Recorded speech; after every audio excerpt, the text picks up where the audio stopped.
नमस्कार। उत्तर प्रदेश में विधानसभा चुनाव से पहले एक बड़ा सियासी घटनाक्रम हो गया है।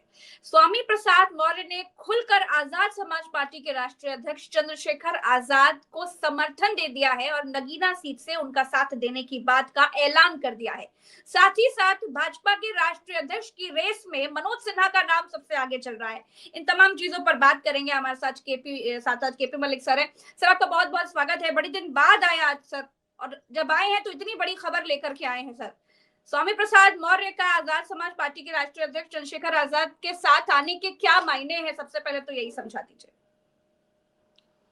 देखिए प्रज्ञा, अगर आप ये देखते हैं कि चंद्रशेखर आजाद और स्वामी प्रसाद मौर्य साथ में आते हैं, जबकि इसमें तीसरा नाम भी चल रहा है जिनका जिक्र आपने नहीं किया, ओवैसी का नाम भी चल रहा है और चर्चाओं में आजम खान का नाम भी चल रहा है।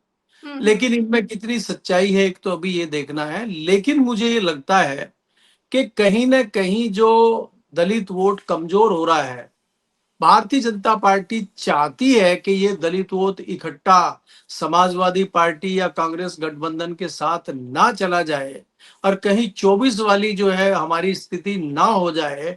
तो मुझे इस सारे षड्यंत्र के पीछे भारतीय जनता पार्टी दिखाई देती है और कहीं इसी षड्यंत्र का हिस्सा स्वामी प्रसाद मौर्य और चंद्रशेखर आजाद तो नहीं है।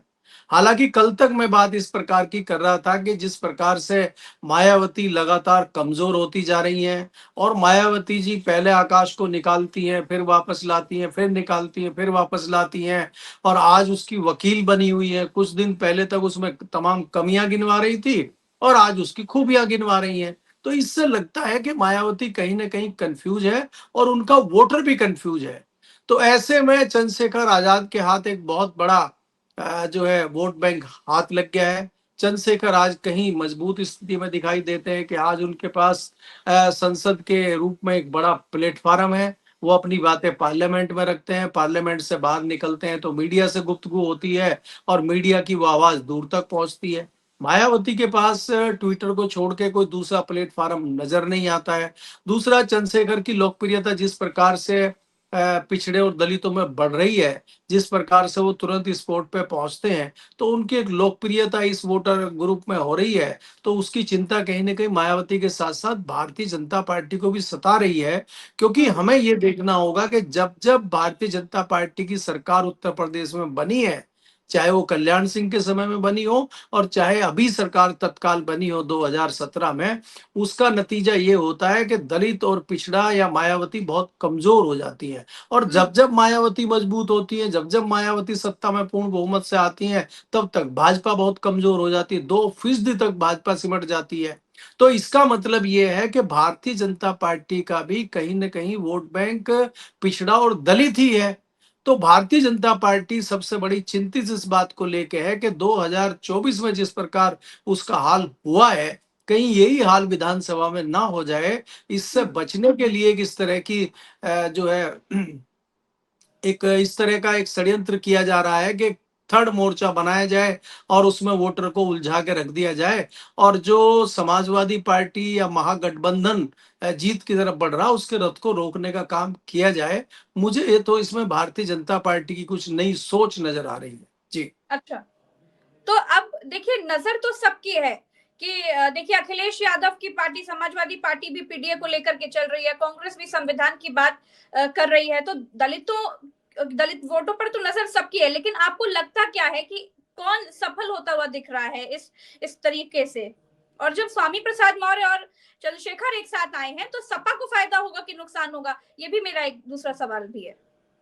देखिए प्रज्ञा, अगर आप इसमें देखते हैं कि 2024 का मापदंड आप रखिए, क्योंकि भारतीय जनता पार्टी का रथ अगर कोई रोकने के टक्कर पे आज की डेट में दिखाई देता है वो समाजवादी पार्टी है।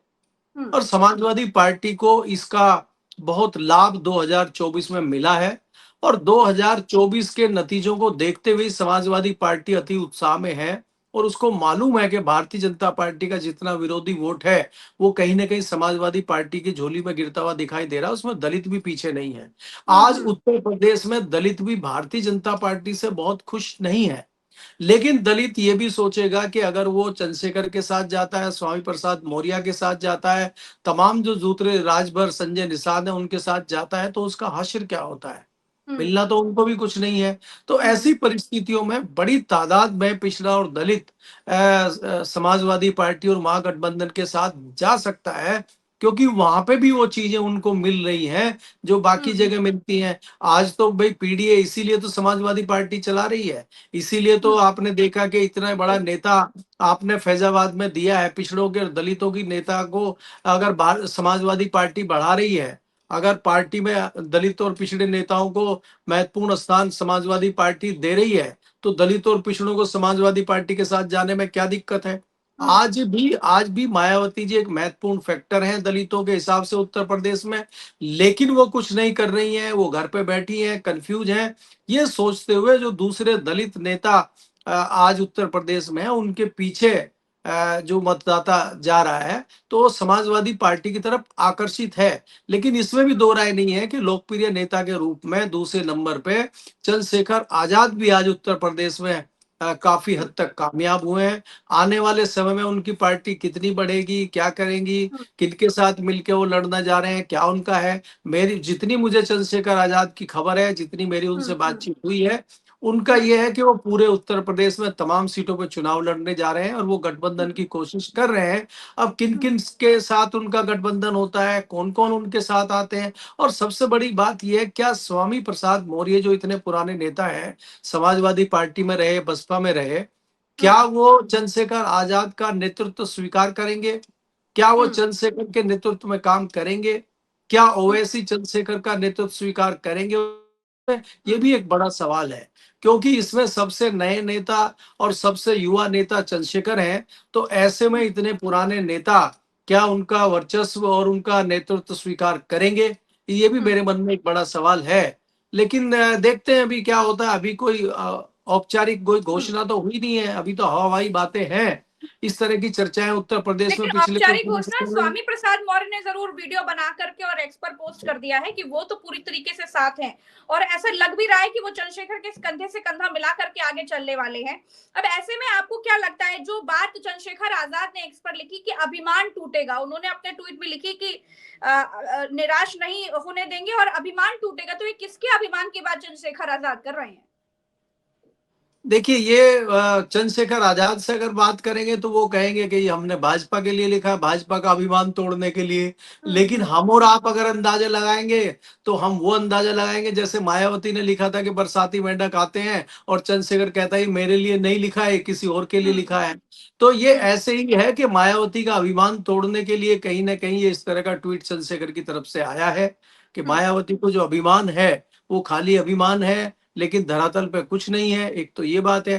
दूसरा, भारतीय जनता पार्टी की नूरा कुश्ती की लड़ाई में वो शामिल हो सकते हैं। भारतीय जनता पार्टी को भी पता है और हम जैसे विशेषज्ञों को भी पता है कि अगर थर्ड फ्रंट उत्तर प्रदेश में आता है तो इसका सीधा सीधा नुकसान महागठबंधन को है, सीधा सीधा फायदा भारतीय जनता पार्टी को है। तो कोई भी आम व्यक्ति समझ सकता है कि इसका फायदा नुकसान किसको है। तो इसका मतलब सीधा सीधा ये है कि इंटरनल कहीं ना कहीं आप जो है सत्ताधारी दल के प्रभाव में है। अब किस वजह से प्रभाव में है, क्या कारण है उसके, वो एक अलग विषय है।